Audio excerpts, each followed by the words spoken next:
As South Park eviscerates Donald Trump after Paramount gives them $1.5 billion, and it was terrible. I watched the episode. It is a miserably bad episode. What's going on, you guys? Today we have Tim Pool melting down over the South Park episode with Donald Trump. Sam Seder is giving his take on Tim Pool's meltdown. Let's get into it.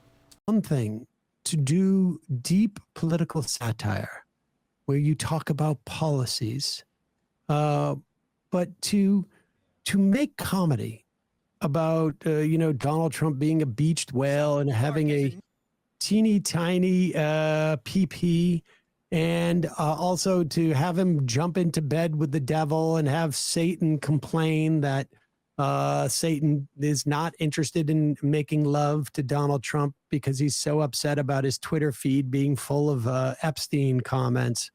I mean, that is lowbrow. He's pearl clutching while selling a skateboard that says "Don't be gay" on his. Let's play the highbrow thing. Let's play the highbrow critique. South Park has a new episode after the creators scored $1.5 billion in a deal with Paramount. And the latest episode that came out and is trending is about Donald Trump, to which Newsweek says South Park eviscerates Donald Trump after Paramount gives them $1.5 billion. And it was terrible. I watched the episode. It is a miserably bad episode. Guys, holy crap. The jokes are 10 years old. I'm not kidding. I like South Park.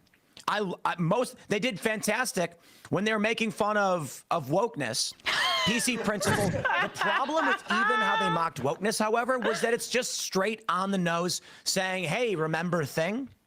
So they got this latest episode where Donald Trump is the president, and the joke is basically that he's fat, has a tiny wiener. That's it. No, they don't pause it. Actually, no. That's actually not the joke. In fact, that wasn't in the episode until like literally the last minute of it. The joke throughout was that Trump was suing them, and that also there's all that interplay with the Satan. There was a lot of other jokes there. I don't think he actually watched it. I think he just watched the last segment. I want you guys to pick up the pattern that was going on with Tim Pool saying that, oh, I liked whenever they were making fun of the other people. I didn't have a problem. They were making fun of PC. That was perfect. You know, they were making fun of the wokeness. That's exactly what they were supposed to do. But as soon as it starts to, go on his side and whatever he's standing for, now we can see that he really doesn't know what good spirits are. He doesn't know what joking is. And also he is not, even if he had watched it, prepared to actually comment on the substance. This is sort of a requisite claim that he's making so he can engage with the topic. And Wicked Observer says, yes, South Park is signaling the emperor has no clothes, that he thinks he's Jesus, but in turn what happens is he's just naked, and he's driven by his deep, deep insecurity that is, I guess, illustrated Biological. By his tiny talking penis. Good.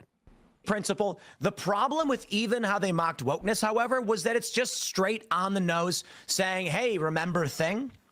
So they got this latest episode where Donald Trump is the president, and the joke is basically that he's fat, has a tiny wiener. That's it. They don't actually get into anything. It's, I got to be honest, guys. If you've been following South Park, he did not watch the thing. Look, I'm not a South Park fan. People know a long time I'm not a huge animation fan, despite the fact that I work in that industry. The joke, the whole episode was rather specific and about Donald Trump leveraging his power and intimidating people.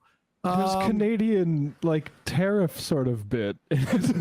No, I mean diplomacy and stuff. Tim Pool's like, I expected highbrow comedy from the makers of Towley. Give me a break. Also, But they provide it. He says that they didn't get into, and then he bites his tongue because he can't list things that they would make fun of, because then he would be admitting that there's something to be made. Yeah. This is Tim Pool really trying to clean up on aisle 9. This is what's going on here. This show's been on my whole life. It's kind of weird. They had that episode where Stan, one of the characters' parents, are going to get divorced. And it was, I guess it was like a facsimile of the debate between Matt and Trey over whether they wanted to continue doing South Park. And it was very obvious they did not. But it's a strong IP that makes money.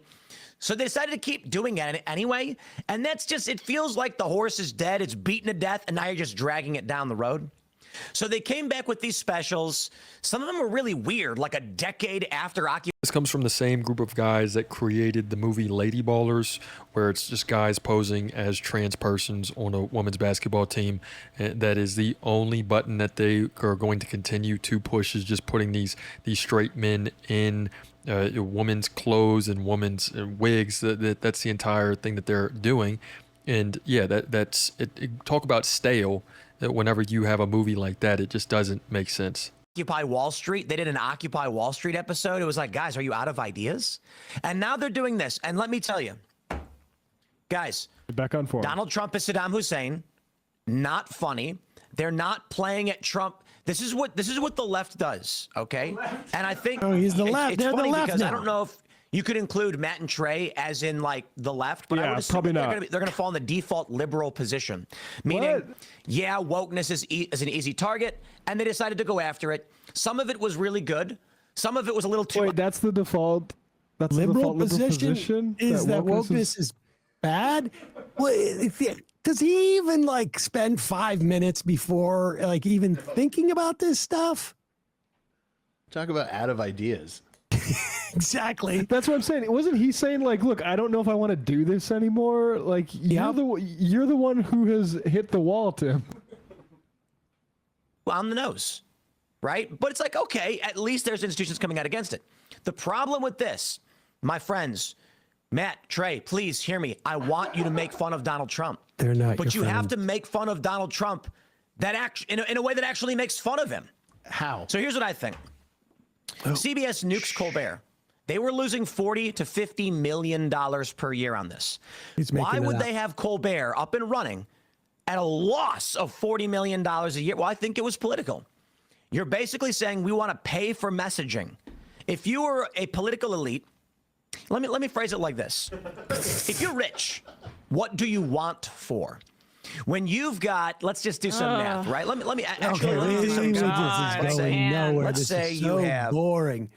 It's so he's trying to shove this into a hole. Like, how can he do he's got to do a South Park video. There we have it, you guys. We have Tim Pool wanting to crap on South Park whenever he wants to say, you know, you guys really want to call out somebody, call out the elites. And it's like, okay, what does the rich and powerful want? They want to be president. And oh, what did the rich and powerful got? They're president now. It's like, and what are they doing now? They're creating a cult. All these people believe in these lies. They believe that Donald Trump, they're seeing the evidence. They were very much for the Epstein files to get released. Now they don't really care about it whatsoever. They're settling for less. This image of Trump has not faltered one bit in their eyes. They still believe that he cares about the working people, that, oh, he's not a part of the global elite. Are you kidding me? It just doesn't make sense. The amount of hypocrisy that has to be said for his everyday followers, for Tim Pool even right there, to where he's just saying, he's talking in circles, doesn't really, he wants to call out one thing, he wants to say, oh, you guys, you know, and then now he wants to stand in a populist movement for sure. Like, we get it. You don't know anything about what you're talking about. You now have to continue to, you know, go for Trump, for this guy that you've been talking about as the savior. Because what else? What are we going to say now? Oh, we're fucked? Yeah, I mean, it's newsflash. You know, that's what people have been saying, the ones that didn't want to vote for Trump in the first place. But, you know, you're going to have all these right-wing influencers have to save their ass, have to, you know, they can't call out Trump as much as they want to, obviously, because they're going to get backlash. They're going to get a lot of people going against them. And that's just the way it is. Now you see a lot of people that are talking out of both sides of their mouth for not the best way to say it. But let me know what you guys think in the comments. It's another day in the progressive way.